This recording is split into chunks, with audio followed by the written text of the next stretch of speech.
4 deadly steps to destroy a narcissist's ego. They won't withstand it. When you find yourself face to face with a narcissist, you're not just engaging with a person, you're confronting a fortress.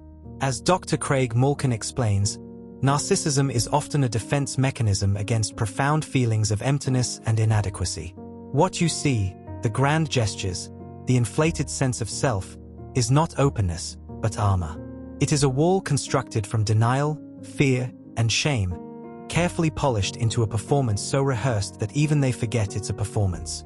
Yet beneath the lacquer lies what psychologists call the narcissistic void, a hollow ache, a terrifying silence they cannot bear to feel.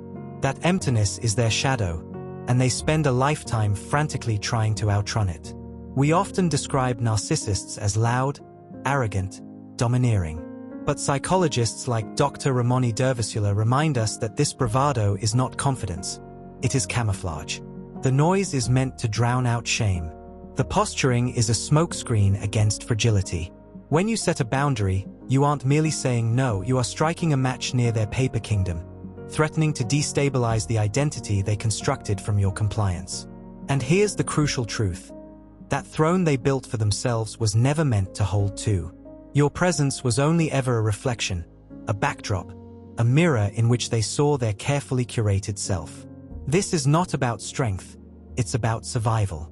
Dr. Heinz Kohut, one of the pioneering psychoanalysts of narcissism, described how a narcissist clings desperately to external validation, because without it, their fragile sense of self begins to collapse. Manipulation, guilt trips, gaslighting, shifting narratives. These are not random cruelties but survival strategies, tools of control meant to regulate their shaky self-worth. When you burn the script, when you refuse to play the role assigned to you, you are not just disobeying. You are introducing chaos into their carefully choreographed illusion. And to a narcissist, that feels like annihilation. But here is where the story turns inward. Boundaries are not just confrontations with them, they are confrontations with yourself. Survivors of narcissistic abuse often struggle with what trauma therapists call fawning, the reflexive urge to appease in order to avoid conflict. You may feel guilty for asserting your needs, terrified of being selfish or unkind. But as Dr. Judith Herman notes in her work on trauma recovery, reclaiming your voice requires facing these internalized fears. The narcissist thrives on your conflict avoidance. It is the soil in which their control grows. To step out of that conditioning is to reclaim your agency, to break the cycle of silence. So ask yourself, what has peacekeeping cost you? What has silence stolen?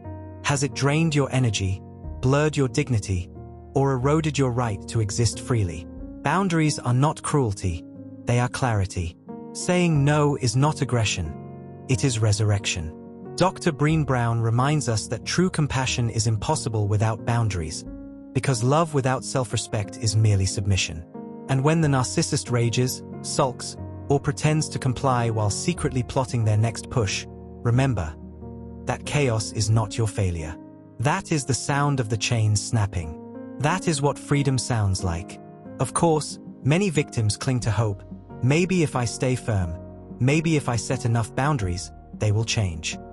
Psychologists caution that this is a dangerous illusion. Boundaries are not designed to rehabilitate the narcissist. They are designed to protect you. As Dr. Ramoni frequently emphasizes, narcissists rarely undergo deep, lasting change unless they seek and commit to therapy, and most do not. Boundaries transform you. They rescue your heart from the mud. They remind your spirit of its innate strength, and they mark the threshold of your healing. Even then, you will hear their bait, the twisted logic, the guilt-laden silence, the feigned confusion meant to reel you back. This is what therapists call hoovering, the attempt to suck you back into the cycle of control. But with every declaration of, "This is where I stand," your spine grows stronger. Each time you refuse to over-explain your worth, your voice grows clearer. And every step you take back from their storm, you realize, you were never meant to live inside it. They never owned you. So yes, your knees may shake when you hold the line, but in that trembling stance, you are not failing, you are awakening. You are stepping off the stage of their performance, walking into your own story. To the narcissist, your withdrawal is defiance. because your emotions once served as fuel, as mirrors reflecting their power. But when you no longer dance to their rhythm, no longer bend to fit their distorted reality, the performance dies. The engine stalls. The audience leaves. And what remains is the one thing they fear most. Themselves, alone, with the silence they cannot escape. Understand this. Narcissists don't just enjoy attention. They depend on it. It is not preference but addiction. Like parched travelers crawling through a desert, they lunge for your sympathy, your anger, your confusion, any emotional drop you'll hand them. When you detach not with rage, but with peace, you evict them from the throne they built inside your psyche. You stop being their supply. And in that stillness, you rediscover yourself, untangled, unmirrored, and free. Don't be surprised when they come back clawing. Not because they love you, at least not in the way love is meant to be, but because, as Dr. Ramoni Dervasula often notes, their survival hinges on your reaction. A narcissist's sense of existence is tethered to attention, whether positive or negative. They'll call you heartless, cold, unfaithful. They'll poke, prod, weep, shout, anything to crack the silence. To you, silence is peace. To them, silence is obliteration. As psychologist Dr. Craig Malkin explains, without emotional feedback, narcissists experience what feels like ego death. If you don't feel for them, they feel like they don't exist. This is why emotional detachment is so powerful. It rewrites the entire script. In their storybook, you were the healer, the forgiver, the empath who stayed even when it hurt. And they exploited that role. Psychologists describe this dynamic as trauma bonding, where cycles of hurt and repair hook victims into believing love equals suffering. They crafted guilt into art, choreographed chaos like theater, convincing you that love meant endlessly fixing what kept breaking. But eventually, the lie unraveled. That unraveling is what trauma therapists call disrupting the pattern. The moment you no longer participate in the illusion. That's the day you stopped rescuing and started remembering. You remembered you are not their therapist with no boundaries, nor an emotional reservoir to be drained. You are a whole, living soul. And walking away is not abandonment, it is resurrection. According to Dr. Judith Herman, recovery begins when survivors reclaim their sense of self beyond the abuser's narrative. Each step away is not rejection but rebirth, a reclamation of dignity once lost in the fog of manipulation. But understand this, when you finally let go, not in bitterness, but in clarity, the narcissist panics. They flail, they shapeshift, they perform tears, regret, promises. It's natural to wonder, is this real? Have they changed? Psychologists warn us this is not transformation, it's withdrawal. Narcissists experience detachment as a loss of supply, triggering what Dr. Elsa Roningstam describes as a narcissistic crisis, desperate attempts to resecure validation. They're not waking up, they're losing grip. Returning at this moment only reinforces their belief that chaos still works, that screaming loud enough guarantees your return. But if you hold steady, if you guard that boundary as though your life depends on it, because in many ways it does, something sacred happens. Your peace returns. The fog of gaslighting lifts. You stop scanning their face for answers they never possessed. You stop asking why you were the problem and begin asking why you ever believed pain was the price of love. Dr. Brené Brown reminds us that boundaries are not walls but bridges to self-respect. That's not just healing. That's freedom. The world may not notice the change, but the narcissist will. They feel it viscerally. The absence of your emotional energy rattles them. Psychologists call this narcissistic injury, the destabilization they experience when their control falters. To them, your detachment is not silence, it is power.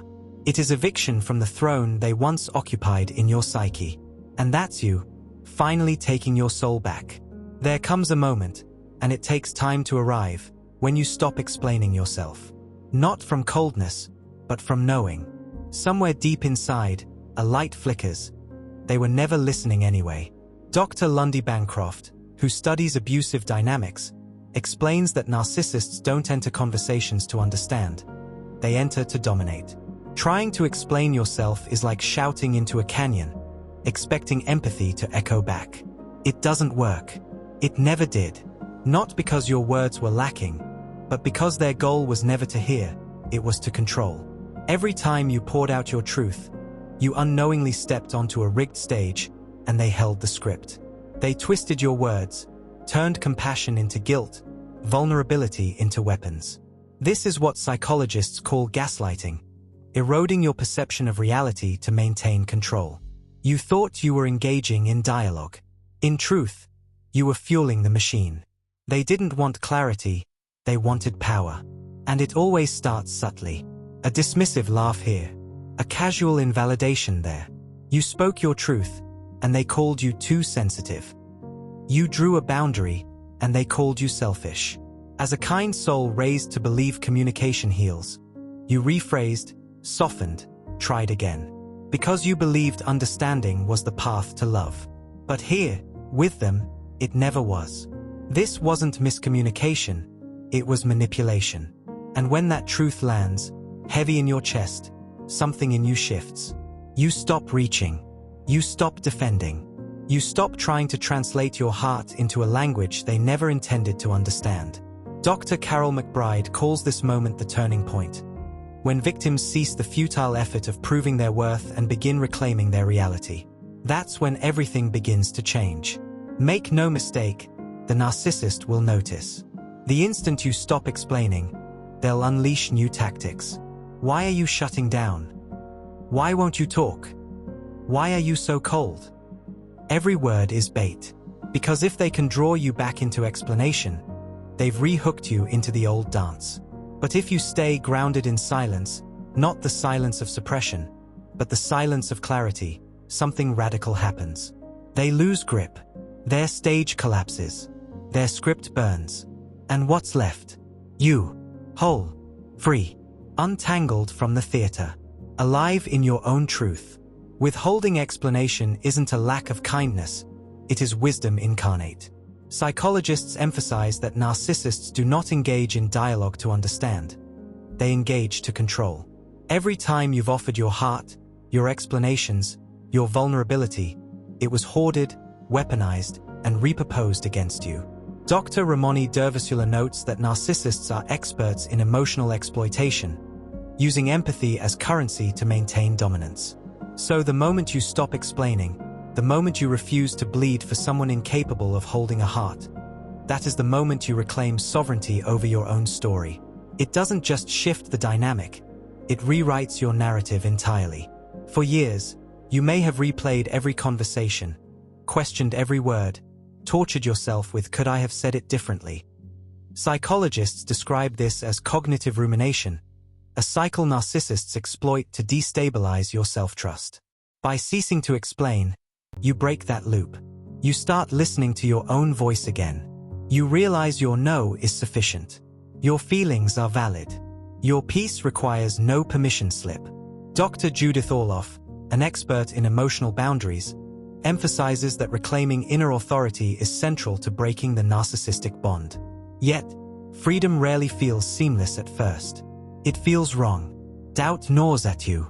The conditioning you absorbed from childhood or prior relationships tells you that silence equals failure, that misunderstanding equals guilt. Dr. Carol McBride calls this internalized validation seeking, the habit of prioritizing others' perception of you above your own truth. But it is not failure, it is liberation. Love does not demand a thesis.